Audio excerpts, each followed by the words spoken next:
Am I the asshole for not saving dinner for my girlfriend and causing her to go to bed hungry? Disclaimer, this is not my story. I, 28 male, have been with my girlfriend, 29, for 14 months. We're struggling with money issues right now with me being the sole income earner. She used to eat restaurant food a lot, but ever since she lost her job, she couldn't do it anymore.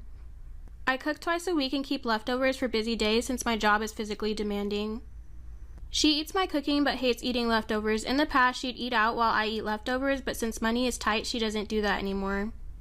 She hates that, and she's lost weight because she'd rather go hungry than eat leftovers. I don't know why she feels so strongly about it. Last night, I came home late from work and started reheating leftovers for dinner. She came into the kitchen asking me if I was cooking, and I said no. Am I the asshole for not saving dinner for my girlfriend and causing her to go to bed hungry? Disclaimer, this is not my story. She came into the kitchen asking me if I was cooking, but I said no since I already had leftovers ready to eat. She got upset and said we should limit eating leftovers and just leave this type of food for hobos and broke college students. I shrugged and she left the kitchen.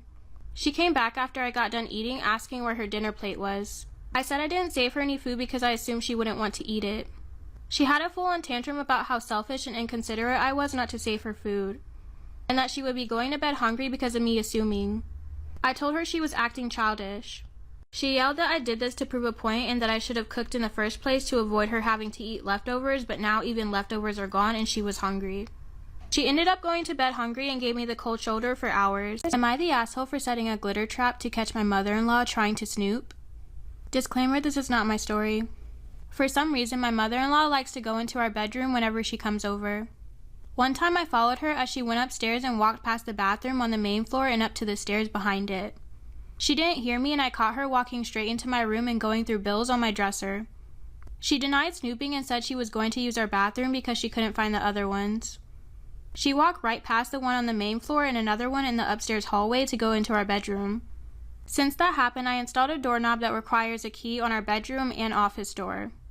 But she's always forgetting where the bathroom is and tries the bedroom and office door. My husband said that I just get annoyed at this because everything she does drives me crazy, and since we put a lock on the door, there isn't a problem. Am I the asshole for setting a glitter trap to catch my mother-in-law trying to snoop? Disclaimer, this is not my story. Over the holidays, we had my in-laws over for dinner, and before they came, I was searching for the bedroom keys. We hadn't used them in a while since we only lock the doors when my mother-in-law comes over. My husband told me we didn't need to lock the doors since she wouldn't try to get into the rooms, and I insisted that she would.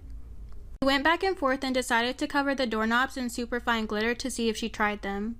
I did this once before when my husband didn't believe me about her snooping to prove she'd been in the rooms. Last time she ignored the glitter and we didn't say anything about it, but then my husband couldn't deny that she tried to snoop. So this time I covered the knobs in glitter and for the office went a touch further and rigged a little folder of glitter over the door to the office before my in-laws came over. Am I the asshole for setting a glitter trap to catch my mother-in-law trying to snoop? Disclaimer, this is not my story. I left one side unlocked and it was set so that if you walked in the room you would get covered in glitter. My husband showed his mom the main floor bathroom when they got here and specifically told his parents and sister not to go upstairs. There's a baby gate so kids can't get upstairs either. My mother-in-law said she had to go to the bathroom and got covered in glitter and had it all over her hands and hair. She completely lost it and started screaming at me, so I yelled back, and now my husband is saying I went too far and I'm the asshole. My mother-in-law also said I'm the asshole, but my sister-in-law says I didn't do anything wrong and that my mother-in-law deserved it for snooping. Apparently her car is ruined now too because it's covered in glitter that she can't get cleaned up. So am I the asshole? Am I the asshole for refusing to take in my sister's baby after I took in her daughter? Disclaimer, this is not my story. This past holiday we were at my parents' opening presents and my sister gave her a present to open. It was a shirt that said I'm going to be a big sister on it. We weren't sure what she meant by that, but she told us she was pregnant.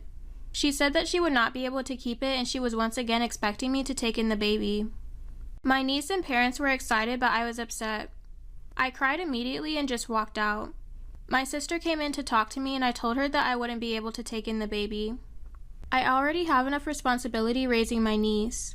She told me that it would be wrong not to take in her brother and that she didn't mean to get pregnant. She was on birth control and doesn't know who the father is. Said I should feel blessed, but I don't. Now they're upset and trying to get me to change my mind. Am I the asshole for kicking my husband out of the delivery room? Disclaimer, this is not my story. I, 23 female, my husband, 24 male, just had our first baby. My husband was so excited and was super supportive and caring throughout the pregnancy. The only thing is that he became slightly obsessed with watching YouTube and TikTok videos of husbands pulling pranks on their wives while in labor. I didn't mind at first, but then he started joking about doing the things he saw in the videos, saying it would be funny. I clearly asked him not to do anything like he saw. He agreed and continued to joke about it from time to time, but I brushed it off since I trusted him. The day of the delivery came and I had been in labor for 8 hours. I had just finished another round of contractions when my husband let out the loudest fart, turned to me and said, "What the hell have you been eating? It smells disgusting." Am I the asshole for kicking my husband out of the delivery room? Disclaimer, this is not my story. I immediately recognized it as one of the pranks in the videos. I demanded that he left the room since I already told him not to do any pranks. He started arguing, saying it was a joke, but I insisted and the nurse kicked him out. I went through the last 4 hours of labor by myself since my family lives out of state and I'm not close to my mother-in-law. After the delivery, I told the nurse he could come back into the room and he was mad. He started demanding that I tell him why I kicked him out. I calmly told him and he was pissed. He hasn't talked to me in a week. His mom is taking his side, saying that I was a bitch for kicking him out. I might be the asshole because I know he was looking forward to being there for the birth of our first kid. Am I the asshole for yelling at my brother at his daughter's funeral? Disclaimer, this is not my story. My brother, 37 male, married his high school sweetheart, but she sadly passed away during birth 10 years ago. It completely broke my brother and he never recovered from it. Because of that, he fell into drug, alcohol, and gambling addiction and was unable to take care of his daughter, Abby. Since he was unable to take responsibility as a father, my husband, 35 male, and I, 34 female, decided to take care of Abby shortly after she was born. We always wanted my brother to be involved, but he was usually too high to know what was going on. My parents tried to get him into rehab, but he would relapse every time. We were the ones who saw Abby's first steps, her first swimming lessons, who walked her to school and bought her her first bike. Am I the asshole for yelling at my brother at his daughter's funeral? Disclaimer, this is not my story. When Abby was 7, she got diagnosed with stage 3 leukemia. We saw every specialist that we could find and it got better for a while. When she was 8 years old, she was cancer-free, but about a year later, it returned even worse. We tried everything. My brother visited her at the hospital once. He saw her and immediately left. 3 weeks later, Abby died. Both my husband and I were there and held her. The funeral was 2 weeks later. My brother showed up. He was high and started yelling about how we had taken his daughter away and how we were the reason she got sick and died. I yelled at him about how he had just abandoned his daughter, his wife's legacy, and not even visited her in the hospital when she was dying. Will I be the asshole if I asked my pregnant wife to move out because she and her best friend decided to test my loyalty? Disclaimer, this is not my story. My wife is pregnant with our daughter. Initially, we were really happy and excited about it, but then she started acting like a nut job. She gets angry and irritated for small things, insults me when she doesn't like the food I make, starts acting insecure, and accuses me of losing attraction for her. For example, she wanted to eat chicken sandwiches for dinner last week. Well, I made chicken sandwiches. She then eats all the sandwiches, leaving me nothing, and told me they tasted like shit. I wasn't pissed because she left me nothing, but if she didn't like them, why did she have to eat everything? When I asked her this, she told me she was hungry. But she does this every time, eats everything I make, and then calls it shit. I don't argue with her. Will I be the asshole if I ask my pregnant wife to move out because she and her best friend decided to test my loyalty? Disclaimer, this is not my story. She does this every time, eats everything I make, and then calls it shit. I don't argue with her because I work more than 80 hours a week and I really want to have some peace when I'm home. So yesterday, a random girl started flirting with me after the gym.